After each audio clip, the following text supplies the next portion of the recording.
Welcome to our presentation on antihistamines. For the outline of this presentation, this presentation will include the introduction to antihistamines. We also have the classification of antihistamines, the H1 antihistamines, H2 antihistamines, and we will also going to discuss about the inhibitors of histamine release, and lastly, the physiologic antagonist of histamine. For the introduction, what is an antihistamine? An antihistamine is a drug that reduces or eliminates the effects mediated by the chemical histamine. Histamine is released by the body during an allergic reaction and acts on a specific histamine receptor. It is said that true antihistamines are only the agents that produce a therapeutic effect that is mediated by negative modulation of the histamine receptors. Other agents may have antihistaminergic action but are not true antihistamines. Antihistamines compete with histamine for binding sites at the receptors. Antihistamine cannot remove the histamine if it is already bound to the receptor. Before we are going to discuss the antihistamines, let us first discuss what are allergies. So when we say allergies, now these are caused by a hypersensitivity reaction of the antibody class IgE, which are located on mast cells in the tissues and basophils in the blood. When an antigen or when an allergen is encountered, it binds to IgE, which excessively activates the mast cells or basophils, leading them to release massive amounts of histamines. These histamines lead to inflammatory responses ranging from runny nose to anaphylactic shock. According to the American Academy of Asthma, Allergies, and Immunology, in the medical field, if both parents have allergies, the offspring have a 70% chance of having them. If only one parent does, the offspring have a 48% chance of having that particular allergy. Now proceed to the classifications of antihistamines. So antihistamines can be classified in three ways. First is based on its chemistry or chemical structure. The second is based on its pharmacological actions, whether it will induce peripheral blockade or sedation, or both. And the third is based on its receptor specificity. So under this, now we have the H1 and the H2 blockers. Therapeutically useful antihistamine drugs are H1 antihistamines and H2 antihistamines. At present, there are no clinically useful H3 or H4 antihistamines. Antihistamines are divided into two major subtypes. The first subtype is called the H1 receptor antagonist or the H1 blockers. This type of antihistamines is used to treat allergy symptoms. The second subtype is called the H2 receptor antagonist or the H2 blockers. They are used to treat gastrointestinal conditions. For example, in man, we have the condition known as gastroesophageal reflux disease or the GERD, which is also known as the acid reflux, peptic ulcers, gastritis, motion sickness, nausea, and vomiting. The naming structure as to H1 and H2 signifies the location of the histamine receptor that the antihistamine medication blocks. So let's start with the H1 antihistamines. The H1 antihistamines are also known as the H1 blockers. They are the first type of antihistaminic drugs discovered and are sometimes referred to as the classical antihistamines. For the mechanism of action of the antihistamines, particularly the H1 antihistamines, so traditionally, it was thought that H1 antihistamines act as competitive antagonists of histamine receptors. However, recently, it has been demonstrated that most, if not all, of the H1 antihistamines act as inverse agonists rather than the receptor antagonist. An inverse agonist is a ligand that binds to the same receptor binding site as an agonist and not only antagonizes the effects of an agonist but moreover exerts the opposite effect. As an inverse agonist, this particular drug stabilizes the receptor in an inactive conformation, making the excessive stimulation with histamine less possible. The diagram shows the molecular basis of action of histamine and the antihistamines. For letter A, the inactive state of the histamine H1 receptor is in equilibrium with the active state. For letter B, the agonist histamine has preferential affinity for the active state, stabilizes the receptor in this conformation, and shifts the equilibrium toward the active state. For letter C, an H1 antihistamine, which acts as an inverse agonist, has preferential activity for the inactive state, stabilizes the receptor in this conformation, and shifts the equilibrium toward the inactive state. Histamine can be broadly classified into two groups based on usage. The first is the first generation H1 antihistamines and the second generation H1 antihistamines. The most frequently used first generation H1 antihistamines are diphenhydramine, dimenhydrinate, hydroxyzine, chlorpheniramine, meclizine, promethazine, and cyproheptadine.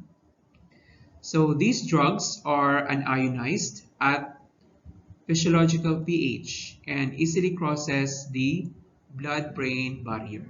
Therefore, they produce CNS side effects, in particular sedation.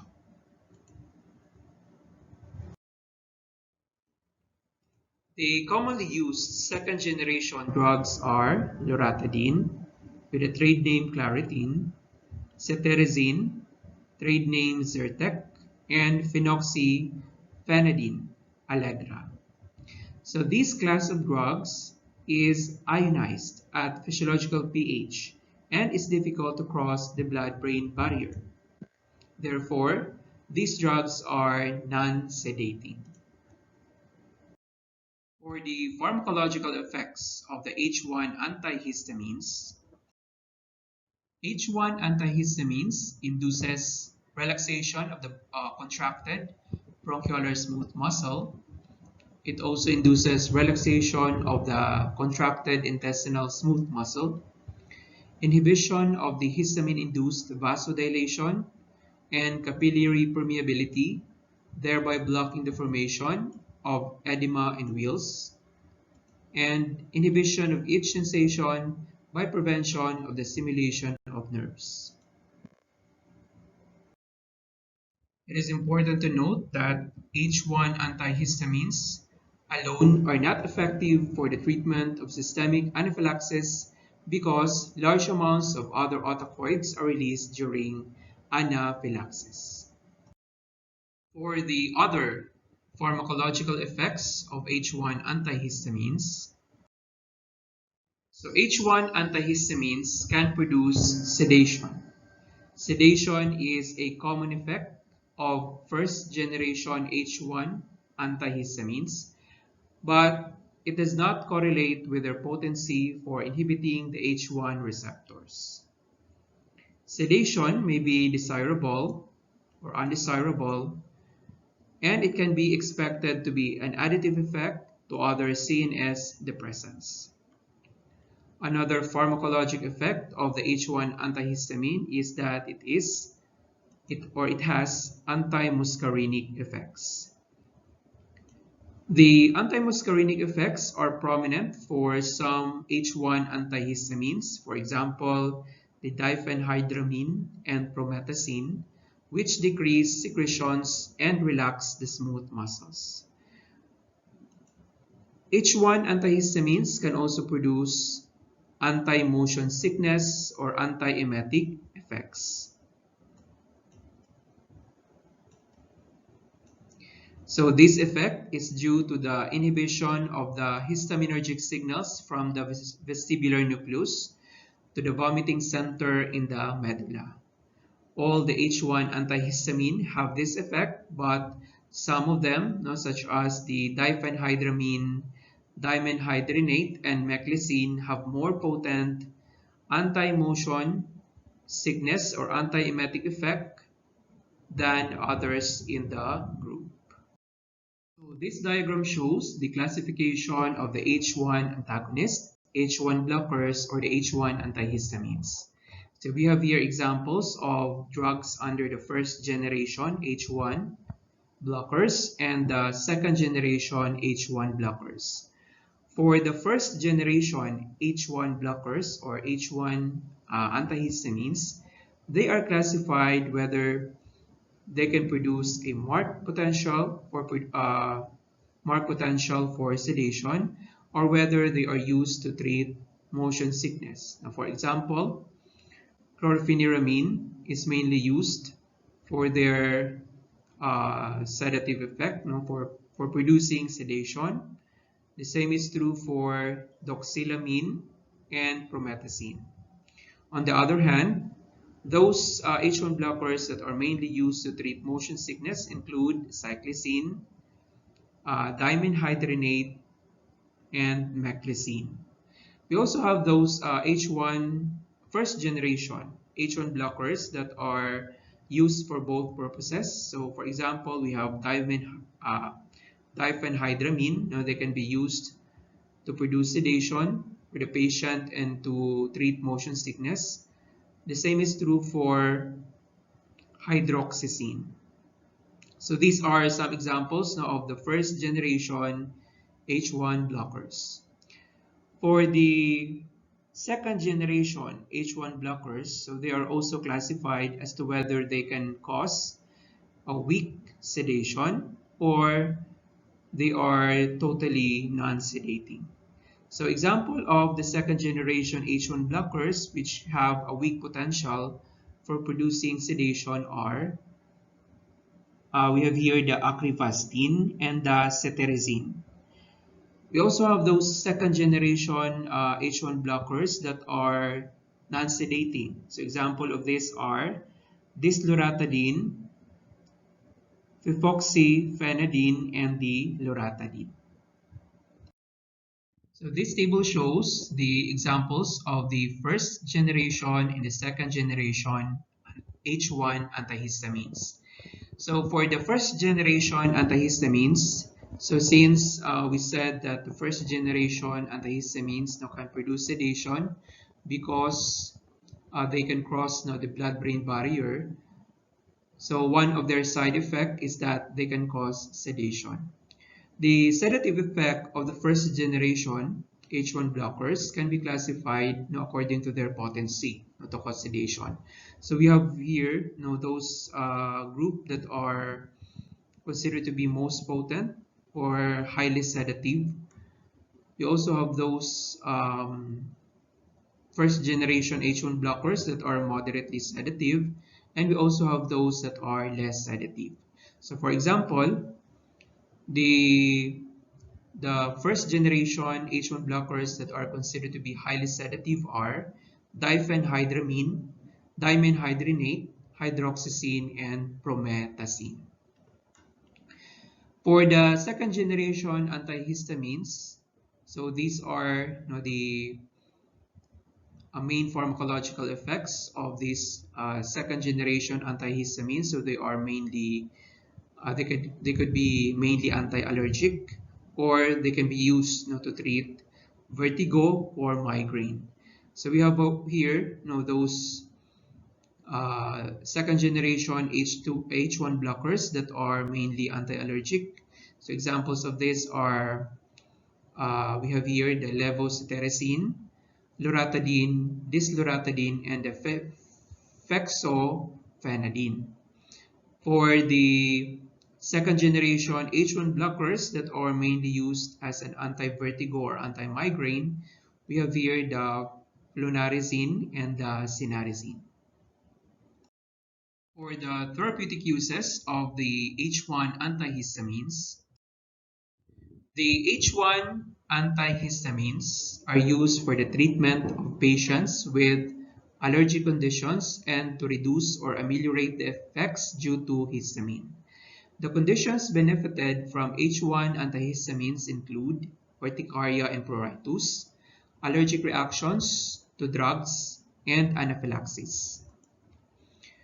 The H1 antihistamines have also been used for the relief of bronchial asthma, laminitis, azoturia, and pulmonary emphysema in horses.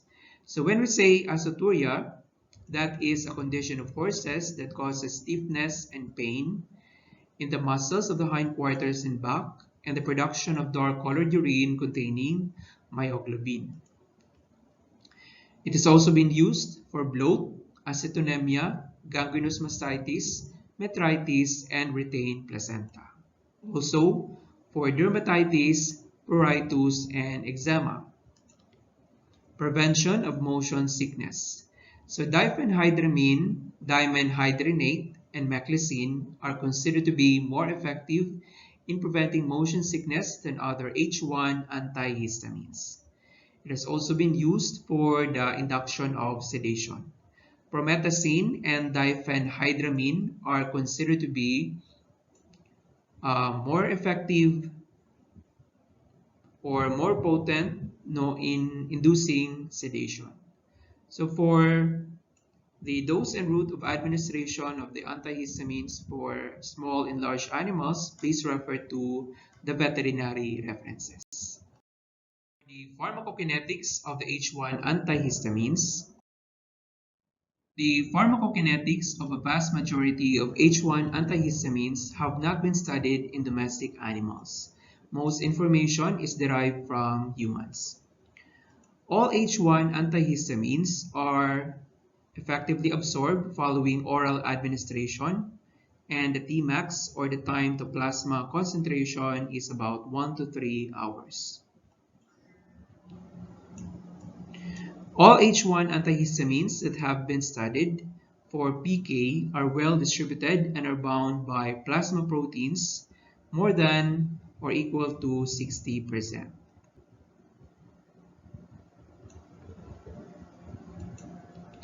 The first generation antihistamines are excreted primarily by the kidneys as metabolites. For the second generation antihistamines, they are excreted more into the feces. For the adverse effects of the H1 antihistamines, so there could be CNS depression, including somnolence, lethargy, and ataxia. These are the most common, but they may diminish with time. There is also the development of the antimuscarinic effects, such as the dry mouth and urinary retention. This occurs with many H1 antihistamines, and they should be used with caution in patients with angle closure glaucoma. In high doses, there is also CNS stimulation. It's possible for pyrilamine in the horse, and in some individuals, there could be the development of allergy to the use of H1 antihistamines. Drug tolerance can also develop, and this decrease in the efficacy and the sedation can develop during the use of H1 antihistamines for days or weeks. So this diagram shows the major differences between the first and the second generation H1 antihistamines. In terms of their administration, the first generation is usually administered in 4 daily doses. For the second generation, this is usually administered once or twice a day. For the ability to cross the blood-brain barrier, so the first generation H1 antihistamines can cross the BBB because of their lipophilicity. And for the second generation, they do not cross the blood-brain barrier because of its lipophobicity. So because the first generation can traverse the BBB, so it can potentially cause side effects such as sedation, hyperactivity, insomnia, and convulsions. For the second generation H1 antihistamines, it do not cause relevant side effects such as sedation, fatigue, and hyperactivity. For the H2 antihistamines, so they are also known as H2 blockers, and they are recognized as drugs that are inhibitors of gastric acid secretion. For its chemical structure, the H2 antihistamines contain imidazole ring with uncharged side chain and are smaller than H1 antihistamines. So these are the chemical structure of the two H2 antihistamines. We have the cimetidine and the ranitidine. So examples of H2 antihistamines include cimetidine, ranitidine, nisatidine, and famotidine. For the pharmacological effects of H2 antihistamines, so they competitively inhibits the histamine at H2 receptors, particularly in the parietal cell, and thereby decreases the gastric acid production during basal conditions and when stimulated by food, vagal activity, pentagastrin, gastrin, or histamine. The H2 antihistamines have been reported to act as inverse agonists, but further validation of this observation is needed. For the therapeutic uses of the H2 antihistamines, so H2 antihistamines are administered orally to treat gastric abomasal and duodenal ulcers. We also have the drug-induced erosive gastritis, duodenal gastric reflux, and esophageal reflux. Cimetidine is considered to be the least potent among the four H2 antihistamines. It lacks the lack of therapeutic effect of cimetidine has been reported in dogs. For the pharmacokinetics of H2 antihistamines, so all the four drugs are well absorbed when administered orally. Its Tmax is 2 to 3 hours for all the four drugs. So when we say Tmax, it refers to the time taken to reach the maximum concentration in the body. The next is all four drugs are distributed in the body with 10 to 20% bound by plasma proteins, and all the four drugs are excreted by the kidneys as the primary route of excretion. For the adverse effects are considered to be uncommon when recommended dosages are used. Cimetidine possesses weak anti-androgenic activity and can cause gynecomastia and decreased libido in humans. We also have the inhibitors of histamine release. The one drug in this category is the cromolyn sodium, and it differs in mechanism of action from the H1 and the H2 antihistamines. So cromolyn sodium inhibits the release of histamine and other autocoids from mast cells. It does not inhibit the H1 and the H2 receptors, but opens the chloride channel to hyperpolarize the cells. For the PK and the therapeutic uses of cromolyn sodium, it is primarily used to treat pulmonary and nasal allergic reactions, It is not well absorbed from the gut and has no clinical use when given orally. It is also used in a prophylactic manner, and it has been used in the horse where it is nebulized and delivered via face mask. The 4% drop is used to treat or to control allergic conjunctivitis. We also have the physiologic antagonist to histamine.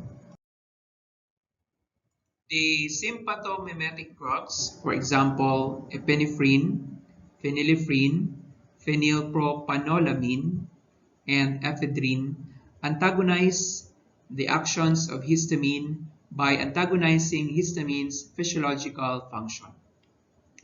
These drugs either directly or indirectly activate the alpha and the beta adrenoceptors to elevate the blood pressure and relax the bronchi. This counters the blood pressure lowering and the bronchoconstrictive actions of histamine. Epinephrine is considered to be the preferred drug to treat the immediate effects of anaphylaxis.